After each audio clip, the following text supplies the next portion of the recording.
Hello and welcome to the Herdline Podcast, hosted by Trace Johnson and the Herds Headset. Thank you so much for tuning into today's episode where the Headset and Trace talk all things Marshall athletics. Be sure to follow us on X and subscribe to us on Apple Podcasts, Spotify, iHeartRadio, or wherever else you listen to podcasts. Now, sit back, relax, and let's talk the herd. Welcome back to the Herdline Podcast. Trace here as well as the Herds Headset. We are ready for a pretty cool episode today that we're going to touch on several of the big sports going on right now for the herd. We're going to talk about men's basketball, women's basketball. Baseball has started up over the weekend and this past week. They've had a pretty solid start, although one little hiccup that we'll talk about as well. And also going to talk about the big news. We're going to start with that here in a minute, but the big news about one of our sports that have recently, there's been a lot of talk about it being cut, and I'm sure it's not any kind of surprise at this point what that is. So we're going to talk about that a little bit. But before we get too deep into that, man, how's it been going, and what's been up for you here lately? It's going great. It's an exciting time of the year, of course. Sun is out. Weather's getting pretty nice. It's 60 degrees today, so that's awesome. Baseball season's here. And so we've got a lot to be excited about. We've got a lot to talk about today. So I'm ready to roll today. It's going to be a good episode. We got a lot to talk about. And we got more to talk about than even we thought we were going to have a week ago. And that's what we're going to start with right now. And it's not any kind of surprise or breaking news at this point. But we have learned that the girls swim and dive team the program will be cut after this season, the 2020 till this season's over, 2026. And that's created a whole lot of controversy with a lot of the fan base, and a lot of people have talked about it and not viewed it in a very positive fashion. A lot of people have, we're kind of confused by it. And then there's a lot of people that understand it. And we're gonna get into it, what we feel and how we perceive it. We're gonna give our own opinions about that. But it's definitely a hot topic right now. I mean, they've had, they had the Board of Governors meeting, and then today Brad Smith has released a statement about it. I'm just going to read a little bit of that he put out there. Just real quick, I'll read a little bit of it. Today, the Marshall University Board of Governors approved a difficult decision. Following our team's upcoming conference championship, Marshall will discontinue our women's swim and dive program and add a new team, women's stunt, which is another issue, or not an issue, but it's another topic that I had no idea about. I did not know what women's stunt was, but now I'm a little more familiar with it, and sounds like it could be positive. Before addressing anything else, I want to speak directly to what matters most, our student athletes, their families, our coaches, and the alumni who built this program. I know this hurts. Over the past week, I have heard from many of you personally, and I've read your messages carefully. Your love for this team and the way you have advocated for one another has been powerful, and it deserves respect. So I'm not going to read the whole thing. It's a pretty long letter, but that's basically the gist of it. They got into a little more financial side of things as well, which I'm sure we'll touch on. But it's not unprecedented to have this go on, because this has happened. A lot of other programs over the years have had to do the same thing with certain sports, and it's not unprecedented. But it really hasn't happened from Marshall for a while. So, I mean, I don't know when the last time it's happened. So it's been a hot minute that we've had to, deal with any of this. And naturally, you're going to have a lot of reactions. You're going to have a lot of opinions, negative and positive and everything in between. But it's a tough one. But I'll just go ahead and ask you what you feel about this decision and what are some of the points that you were going to bring up about it. Yeah, so it's a tough situation, like you mentioned a second ago, but it is one that I believe you're going to be seeing around the country a whole lot more as time goes on, with the way that NIL and different things are demanding more money, and you have smaller universities like Marshall and like so many other Group of Six that are trying to shovel as much as we possibly can out. The little programs that are in your school, they're at risk. It's just how it is. I mean, that's just the way that this entire thing is. And so you had mentioned, we read a little bit about Brad Smith's statement today. It was very interesting to read. And I got a couple of excerpts that I'd like to be able to just share with the audience today and just kind of go over some thoughts that I have on that. So here's one thing that he says. He said, "This is not a performance decision. Our swim and dive program have represented Marshall with pride, competing with strength and achieving greatness in the classroom.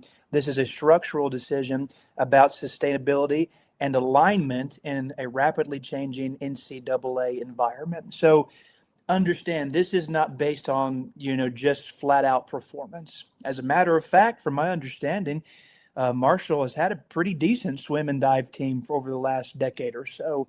This is not a decision based on, well, they were just terrible, and so we don't want to support them anymore. That's not what this is. Another excerpt is this: financial sustainability. This is a big one. We'll probably touch on this a lot here in just a second. It says swim and dive costs approximately $819,000 annually. A fully developed stunt program, or in other words, a cheer team, is projected to cost approximately $330,000 and generate multi-year savings that exceed $2 million.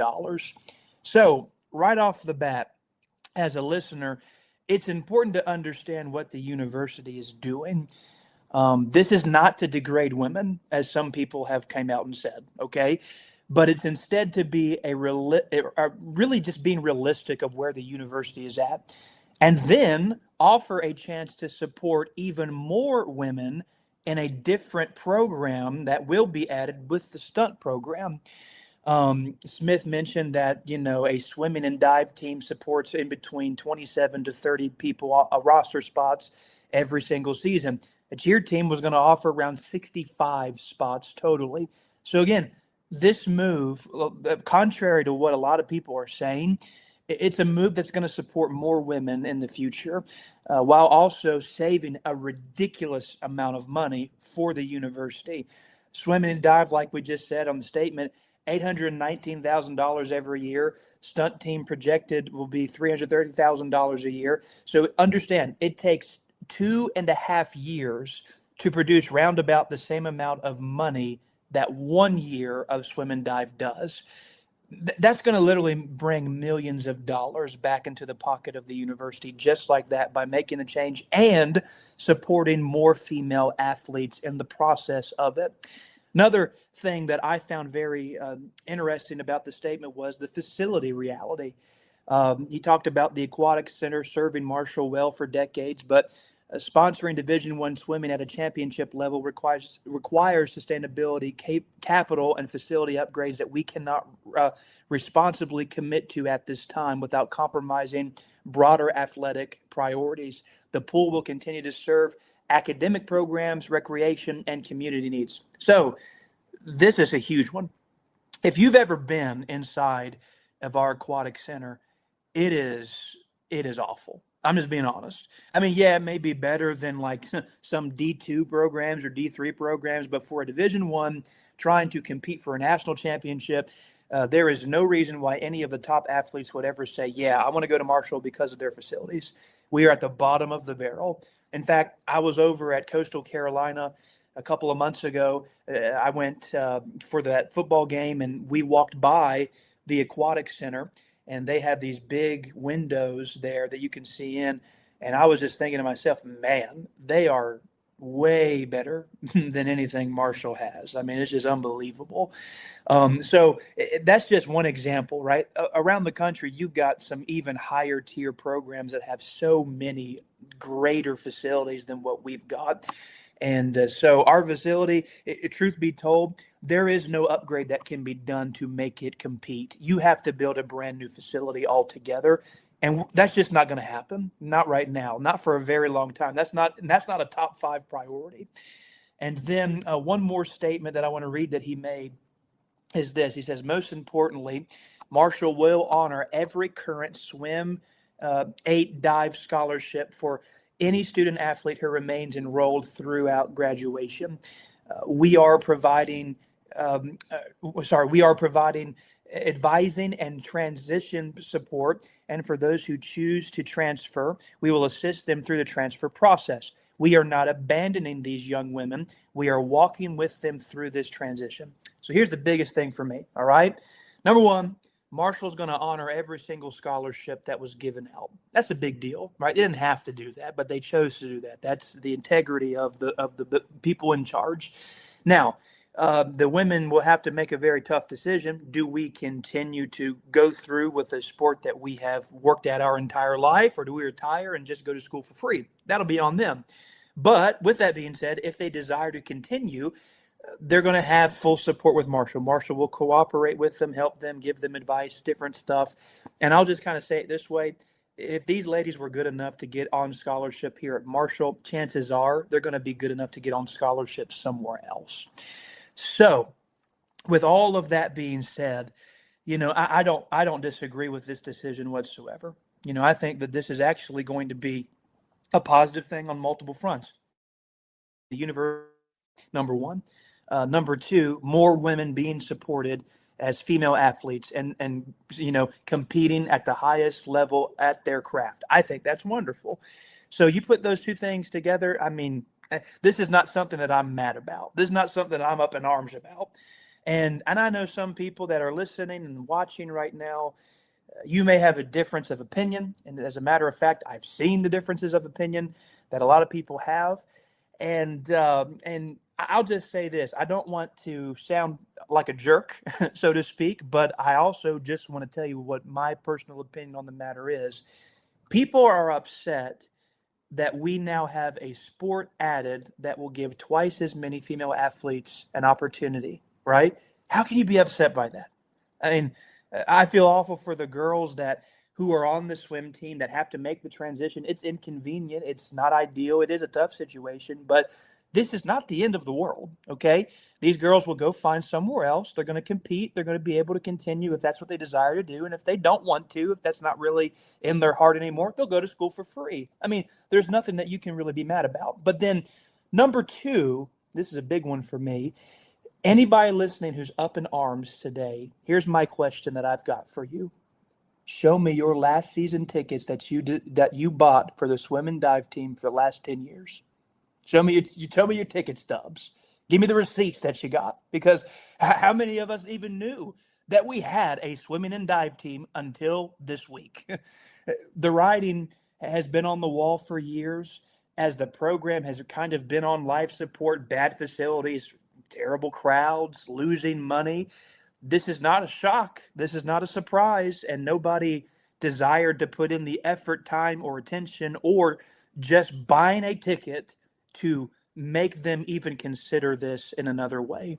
So you can't be that mad when you were not willing to put any time or effort or attention into making sure that the program would be sustainable. And I get some people, they're not going to like that take, but there is no doubt in my mind that this is the right move for Marshall moving forward. This is a good thing for the university overall. I think that's a lot of good points. I think that really hits the nail on the head a lot with my same thought process, quite frankly. And it's like you said, I mean, I think in the moment, people are going to be upset a lot. Some people are going to be upset with it in the moment, but I think long term, I think it's definitely a better thing for Marshall. And I'm not saying that I know it's not easy, and I'm going to try to be as delicate, as I can with the situation, because these are still people that are not like you said, these are people that have worked their whole life to try to get to this point, and like they're going to have to move somewhere else. Like the program's being cut. Like I get that. That could be that's a big thing, but it's also, Gerald Harrison on the podcast, we had him on a couple weeks ago. He said that we're in an era of data and analytics. That's what the era is right now. And it doesn't mean it's going to be popular decisions. It doesn't mean that it's going to be a decision that everybody loves. And there's never any of those anyways. It doesn't matter what it is. Nobody's ever happy with everything. But this is a decision that is analytically probably the best for Marshall. With that money that they're going to be saving, with the more scholarships that they're going to be offering, with the more, people can be involved. I mean, yeah, I mean, I think that's a better thing. And I mean, and I totally understand the ones that are going to be going through a time right now. And I know a lot of people are wanting to save the program and doing all this, stuff and petitions and all this other stuff. And I get that. I totally do. And this isn't me, I'm not trying to say anything to be disrespectful towards that. It's just, I think that a lot of people are just thinking kind of emotionally rather than strategically. And I think if you think about it strategically, it might not be a popular decision right now, but I think down the road, Marshall's going to be better off because of it, because of the financial side of things. And you can say whatever you want, but that's a huge, massive part of this. And if it's not, Marshall's not a school that is going to be able to just willy-nilly have hundreds of thousands of millions of dollars just sitting around. So we've got to do whatever we can do. And this isn't one of the sports that is a revenue provide. We don't, that's girls swim and dive does not draw a lot of money. It just doesn't. So you want to put that money into other things. You want to, and we're going to be in a better position because, like you said, like the statement said, there's going to be more opportunities for more girls to come in and play at Marshall, be on a scholarship now. And that's a big thing. And, it's just not, I don't know enough about the sport. I don't know enough about the situation to really speak much more on it than that. It's more of a matter of, I just see it from Marshall's perspective. I know it's not a popular decision, but I can see it from their perspective, and I totally understand why they're doing it. It's kind of one of those situations, but I know, my heart goes out to everybody that's involved. Like, you don't want everyone to see that happen to anybody, and programs just up and ending. Like, you don't want to see that, but like in today's landscape, we're Marshall, we have to do everything we can to save and to be better off in the long run. And that's unfortunately a price that we're going to have to pay with this right now. And, I think it'll be okay ultimately in the grand scheme of things. Marshall's going to be fine. I think Marshall's going to be better off, like you said, what we were talking about, analytically, financially, all those types of things. I think that they're going to be better off. And I know there's more to sports and there's more to life than analytics and data and numbers, but it's a different era. We're in a very different era for college athletics, and this is what unfortunately is going to be the norm now. And it's not going to be just Marshall. So, yeah, absolutely. And I'll say it this way too: 6 months down the road, this won't be a huge deal as it is right now. But when you start seeing the Cam Henderson Center get upgrades that it so desperately needs, when you see the Joan be able to get that south end zone completed, right, with whatever is going to be put there, when you see the soccer stadium maybe even adding more seats, I don't know what they've got planned. I'm just speculating and saying things, but little things that can really improve the fan experience for the major sports that people, all of us go and watch and support. Yeah. This decision just it makes itself, and like you said, I'm not trying to make light of the fact, because these are people's lives. They've worked very hard to earn what they've got. But it will be a great decision moving forward for Marshall. Those that are involved will either decide to just keep going to school here, or they'll find somewhere else. It's not the end of the world like people are thinking, right? Everything's going to be okay, but we're all going to make it through this, and we're going to be able to see some really cool things come from it. Maybe even down the road, we see a really good quarterback or really good point guard end up here at Marshall, and man, they end up staying because we just got a little bit more in the NIL fund overall that we can give over to them. Just those things that we'll be able to see, saving millions of dollars, supporting more people. You can't beat the decision that they made once you kind of lay it all in front of you. Yeah, sometimes the decisions that need to be made the most are the ones that aren't going to be very popular. And I think this is an example of that. And, we not gonna say too much more than the fact that here coming up, we may or may not have a very adequate member of the herd on here talking about that situation. I'm not going to say any more than that, but so stay tuned for that. But yeah, to wrap this one up, it's just going to be a decision that some people are going to love and some people are going to hate. That's the way it is. But I think ultimately Marshall's going to be better because of it. I hate to say, because it's not to take away anything from the program, but I think Marshall's going to be better because of it. So We'll go ahead and move on now to a little bit of basketball. Well, maybe a little bit, but a lot of basketball actually, because there's a lot to talk about right now for men's and women's. So the men's basketball team, just since we last recorded, has played 3 games, won 2 of them, lost 1. So they won at Old Dominion last Wednesday. I don't know, Wednesday or Thursday. They lost they beat Old Dominion 81-79, and they were down 17 in the second half of that game. They did not have a good start whatsoever.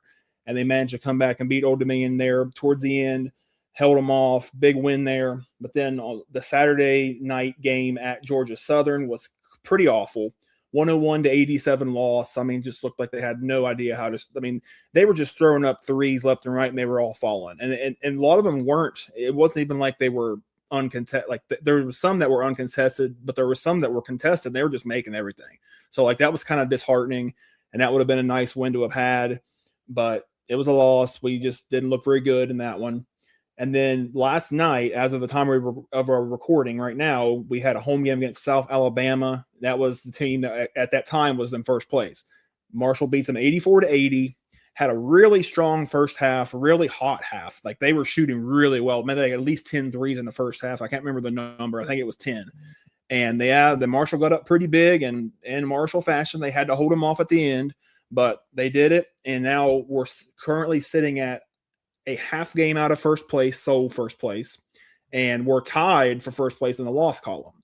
Appalachian State currently is 10-5 in the Sun Belt, but Marshall, South Alabama, and Troy are all 9-5. So it's anybody's game. We got a 4-team race for the regular season Sun Belt title and the top seed in Pensacola. It's a big deal. So they got some big games coming up. They got to play on the road Thursday night at the time of this recording, Thursday night against App State, which could be literally for all the marbles, quite frankly. That could be the game that wins them or loses it. And then they got another road game after that at Coastal Carolina, who has played a lot better of basketball here lately, and they did beat us in Huntington. And then we got 2 home games to close it out after that against Old Dominion and Georgia Southern. So big games coming up. And we got to, if they want to have a chance to get that would be awesome to have a regular season title. That would be honestly pretty miraculous based on some of the stuff we've seen this year. But if they can win out of those 4 games, if they can win all 4 of them, I think they got a chance. They got a great chance, but we'll have to see how it plays out. But how do you think, how has the last 3 games gone for you? I know it's been kind of dramatic for a lot of people. So what have you thought about those games? What do you think about the games coming up? And what do you think about our chances of actually being able to win a conference title, regular season title? Yeah, I think it was Al Pacino that said, every time that I'm out, they draw me back in. There you go. And that's exactly how I'm feeling. After the loss of Georgia Southern, I was like, man, I'm done. I don't want to watch another game of these guys playing. I mean, I was ready to just get rid of everybody and get all that stuff. I was a little dramatic. I'll give myself that. But I don't know how they've done it, but they're in the mix. And again, like I said, I was fully ready to stop caring. I was fully ready to give up on the season. And just when I did that, here we are. I just want to say that I had this, and I hope that I don't come off sounding mean when I say this too, but this has to be one of the ugliest style of basketball teams we've ever seen. By hook and by crook, they have won games that they should not have won. Okay. I mean, they're just, they throw up shots all over the place and different things, and a lot of the times they don't fall. And I don't know. It's just been a wild, wild season for men's hoops. And but here we are. I mean, we are now last 4 games into the season, got some very important matchups coming, and they have the opportunity to literally be the regular season winner. Wow. I don't know that's showing exactly how good Marshall is, or just showing everybody how bad the Sun Belt is at basketball altogether. But I'm here for it. All right. They've got me back. I'll be supporting them. I'm already planning to go next week to at least one of the games, if not both. And so, I'm all the way back in, and then I'm fully prepared to have my heart broken as it always is. But Cornelius Jackson, if you're listening to this, and I mean, let's be honest, why wouldn't you? I mean, we are the premier podcast out there, but yeah, make sure, Coach Corny, start Landon Joseph every game. Okay, let the man ball. He is, in my opinion, our best overall player as far as talent is concerned. He's young, he's raw, he's got a long way to go. That's why he can kind of be inconsistent a little bit, but I'm telling you, the more reps that kid gets, the more opportunities he's got to play on the floor. You're just going to see him continue to do well and get better and better. And I think that he has the potential to be really our primary guy as a scorer going forward. But it all starts right here. So I hope that he gets the opportunity to play and start for many games into the future. Yeah, definitely. He's just a spark plug. Like he just is a spark plug guy that just automatically comes out there and he makes plays. I mean, he's a very scrappy defender, fearless kind of guy offensively. You know, he's got a good game. And like you said, it's not anywhere near complete or rounded out yet, but he's got a nice game. And I can't wait to see what he does in the future. But yeah, I mean, it's kind of crazy to say that we're in this position right now. You know, we got 2 road games and 2 home games left. If we can win both of those road games somehow, that would be insane. I mean, we'd be right there. And, you know, we've already beat App State once. And if we could have them twice, man, that would be huge. And I liked your point about the Sun Belt. I'm not sure which is it, if it's Marshall being good or the Sun Belt not being very good. But there's 14 teams in the Sun Belt, and 10 of them are at 500 or above. So I'm like, you know what? That's actually pretty good. I mean, you only have 4 teams that have losing record. Now, Louisiana Monroe is quite possibly the worst team in the country. But, but I mean, Old Dominion, Georgia State, and Louisiana aren't very good either. But everybody else is at least 500. So, like, that's kind of crazy to think about. But it's an interesting conference. I mean, last year was a 4-team tie for the regular season title. This year might have the same type of thing. Who knows? But yeah, I mean, they got a big set of games coming up. Can't afford to drop. I mean, I don't even know if you can afford to drop one of them. I mean, it's going to be close, but I would feel very, very comfortable if it was at least 3-1 finish. 4-0 would obviously probably get it done, but 3, you got to go at least 3-1. You cannot drop more than one game because that just depends on what everybody else does.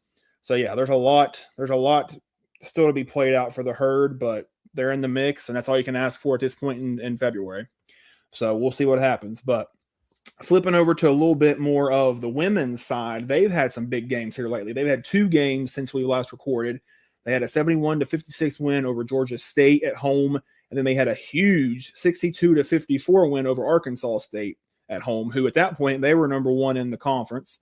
Marshall comes and beats them and actually plays really well for the majority of the game. And now, much like the men's, the Marshall women's team, half game out of first place. They are actually tied for first in the win column, but they have one more loss. So Georgia Southern is 12-2 in the league. Troy is 12-2. And then Marshall is 12-3.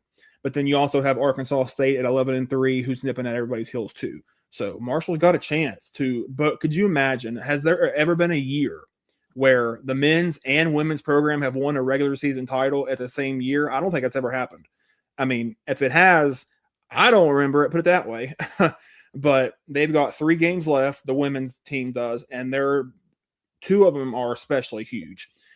Thursday night coming up at Georgia Southern, who's the current tied for first team in the league. Then you got Georgia State on the road on Saturday. Georgia State's not very good. And then Friday the 27th at home against Georgia Southern again. So huge games coming up. If they can win out, then they're probably going to be the champs. And that would be crazy. And I mean, even if, that's what I was thinking about earlier for the men's side too. Even if they don't win their tournament, the Sun Belt tournament title, both teams, if you win the regular season, then you're going to be in the NIT. And that's no small thing because that's not a thing that comes around that often for us. I mean, the men's team hasn't made the NIT since 2012. So, like, that's not something that happens every day. So what do you think about the women's team right now? What do you think about their run that they're on right now? And they're right there in the thick of the race. What do you think it's going to end up for them? Well, the turnaround of the program is fantastic. I mean, I'm ready to build a statue of Julie Folks outside. I mean, she's just done a tremendous job in year 2. Beating Arkansas State the other night was huge. I mean, that is such a big game and a big moment. Pass it with flying colors. And like you said, they win, they're in. They've got two really, really big games. Georgia State, I'm not really concerned about all that much. I say that, but you got to take every opponent seriously. But those Georgia Yeah. Southern games, I mean, they're gigantic. So, if they find a way to be able to get those two wins underneath their belt, we're regular season champs. We're heading to the NIT at the bare minimum, if not all of it, thanks to that tournament setup that we've got. So, this is an exciting time to be a women's basketball fan. I mean, I'm telling you, these ladies have got it going on. They're a great team. They are rolling. They have been so consistent. I mean, just one of the most consistent programs and really in America. I mean, they're just doing a tremendous job, and I cannot speak highly enough about the job that Julie Fox has done in getting everybody into this position to succeed the way that she has. So definitely exciting. That last game of the season with Georgia Southern, that's a game every Herd fan should circle on your calendar. If you can be there on the 27th, that Friday night at 6 p.m., try your best to get out to the CAM and support our ladies, as that is going to be more than likely the biggest game of the entire season, no matter how you look at it, even if we do win and beat them on the 17th. So exciting stuff. Looking forward to seeing how it all shakes out. But the state of the girls program, it's in an awesome position. They have done a tremendous job top to bottom. I couldn't agree more. And this is year 2 of Julie Falks. It's not even year 4 or 5. We're in year 2, and last year was a total rebuild, just a wash, like pretty much a wash of a season. And man, they really got it turned on really well. And to your point about the crowd, I do think that Georgia Southern, that last home game against them, should be a big crowd for them.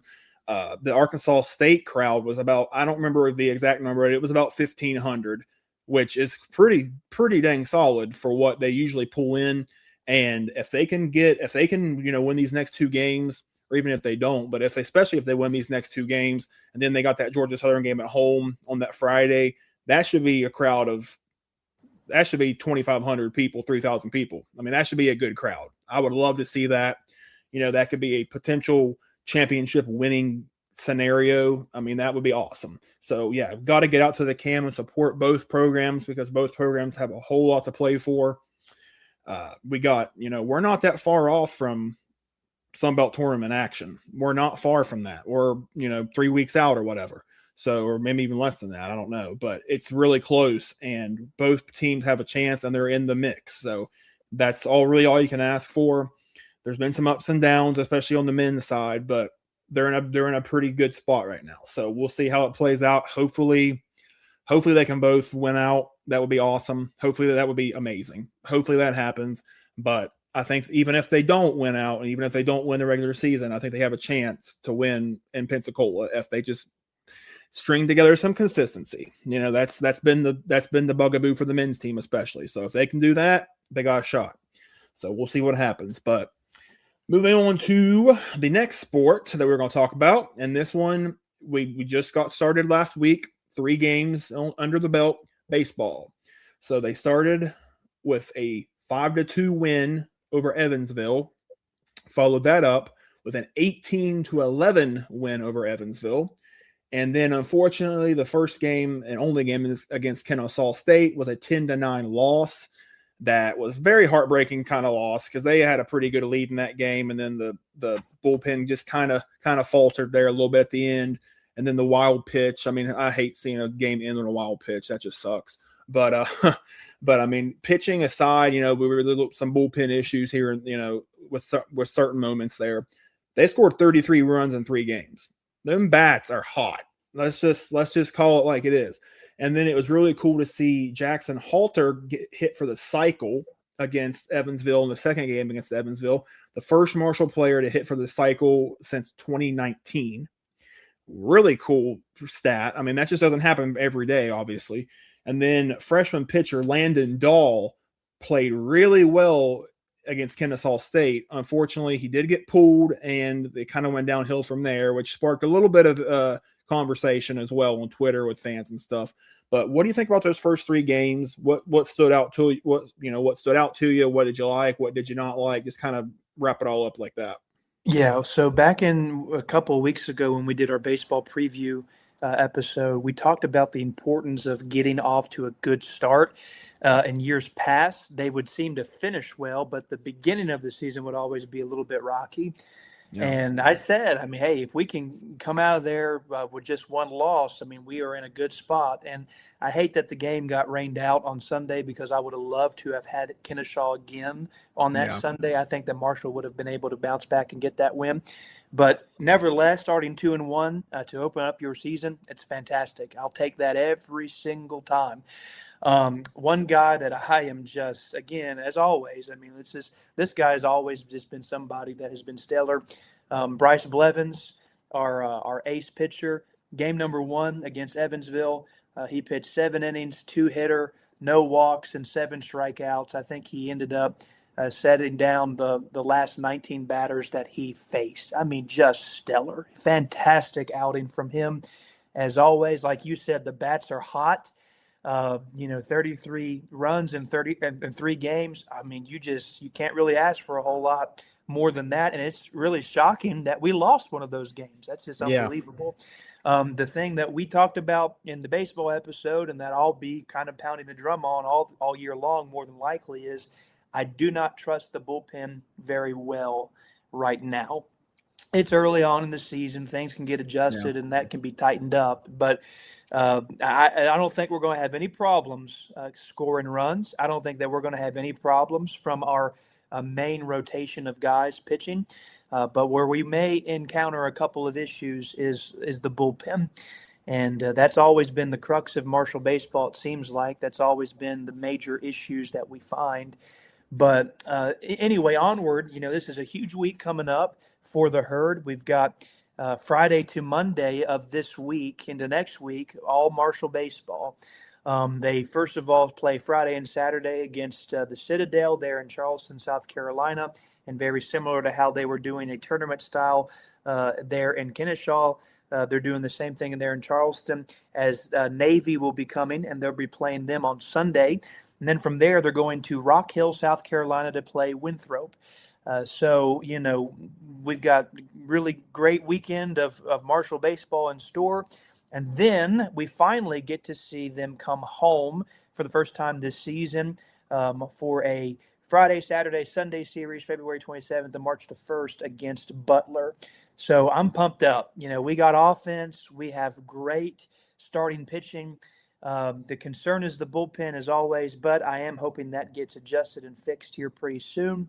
And in all reality, if we can come out of this next weekend and also the Butler series looking at maybe 2 and 3 losses overall in the season, we really got things rolling. I mean, that is a fantastic start to the baseball season if that can be doable. Couldn't agree more. Yeah, absolutely. I mean, we, looked really good for the most part in those 3 games. I mean, we got a lot of guys that can hit the ball. I mean, that's gonna carry you pretty far. I mean, yeah, I got to get the reserve pitching cleaned up a little bit there, but I mean, it is early in the year, and they haven't got their mojo probably going yet, but they'll be fine there. And it's taken a while to get home, like for a home game. That's kind of that's a lot of road games, a lot of games away from town to start. So if we can end up above 500 through those games, that's going to be really big. And, I think they're more than capable of doing that. They're an exciting team. I mean, they're a very exciting squad to watch. I mean, the way that they, what they're able to do with the bats, and, that's what sells baseball. I mean, hitting, home runs, etc. That's what sells. And they've got a really good start with that. And of course, you're going to have your time when, the bats go cold and your pitching is going to have to pick up. And, that's going to happen throughout the course of the season. But I think they got the guys to do that as well. It's just going to take a little bit getting a little more of their sea legs under them, if that makes any sense, So I think they'll be fine. They'll be in good shape. Already started pretty well. So, you'd like to see a lot more.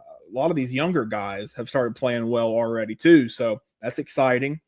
And yeah, so the Herd's going to be in a pretty good spot moving forward, I think. But we'll see how it plays out. But unless you got anything else to add, man, I think that pretty much wraps it up. Unless you want to add any more to anything else we've talked about, I think that pretty much does it. Yeah, I mean, I will say this, top to bottom, baseball wise, this may be the most talented roster we've had in a long time. Very possible. Um, and it's just it's an exciting time to be a Marshall baseball fan. We have waited years and years and years and years to see something like this happen, and we've got a fun schedule, like we've talked about before. Hmm. And I just want to encourage all of our fans that listen.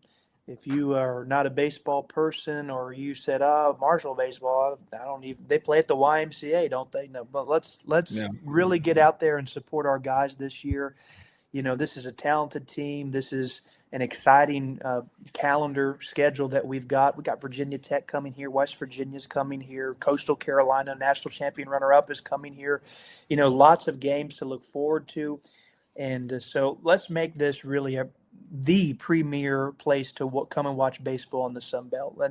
And let's just add another notch to our belt, as we have done in really all of the sports up to this point. I mean, we're one of the top in the football as far as attendance is. We're near the top in basketball. Let's make baseball just the same as all the other sports that we are involved in, and excellent as fans. I'm glad you said that, because that was something I don't know if I said it on here. I think we might have said it off camera, but we need to get this program, fans, it's really on the fans. We need to get this program to a point where it is competing and in the same neighborhood as far as basketball or soccer, like that level of revenue, that level of profitability. We need to get to that point, and it's going to require the fans to show up. And the fans have showed up pretty well for the Jack. I mean, for the last couple of years, there's been good crowds. There's been packed houses. But we've got to get it to the point where, and I know it's not just based on the fans. You got to have the men's soccer has been on an unprecedented roll over the last several years, and I understand that. And that's going to draw fans. So a lot of it's results, but some of it is just you got to build the culture, like Harrison was talking about on our podcast. We got to you got to build the culture.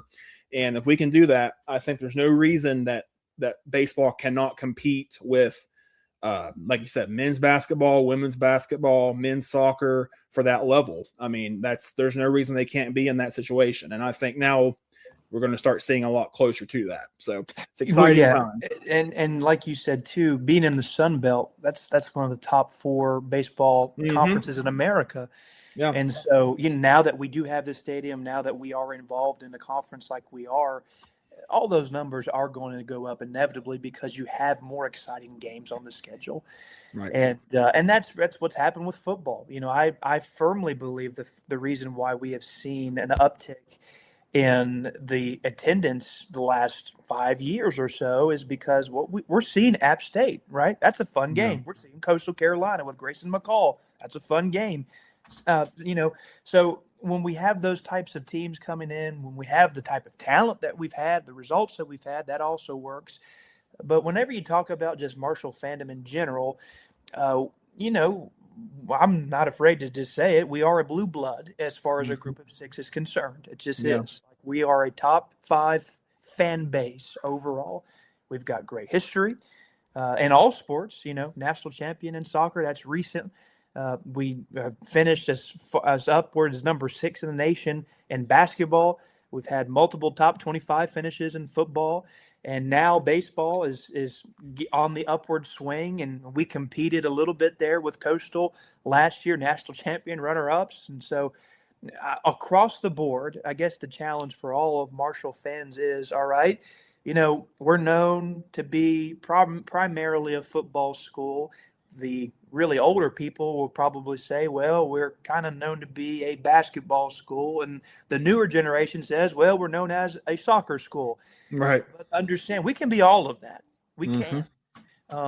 We can. And a lot of that has to do with the amount of support that we as fans are willing to show. This is why we started this podcast. That's a big reason. Of course, we have fun and different things, but one thing that we desire to do for our fans is give you an experience that an SEC school has. Ole Miss, they probably got 15, 20 different podcasts that you post every day. You know what I'm saying? Right. Right. And so whenever I got onto social media and different things, like one thing that I saw that I was jealous about was at Marshall, we've got all this history, we've got this great fan base, but we don't have the means to kind of get out content. And so, this is just something that we as fans can do. If you're listening and you say, well, I'm thinking about starting a podcast, go ahead and start it. This is the Do time it. to do it. This is an exciting time to be a Marshall fan. If you're sitting there and you say, well, I think I'd like to write an article and just post it and just, for fun, do it. Mm-hmm. It's fun. It's a great outlet for us personally, but it even gets the name of Marshall out there to more and more people. And that's the main reason, because my desire, this is my school. I went to school there, and I love this program. I love this school. I've grown up being a Marshall fan. I want us to be one of, if not the top programs across the board in every sport in the entire country. And I just want to see it happen.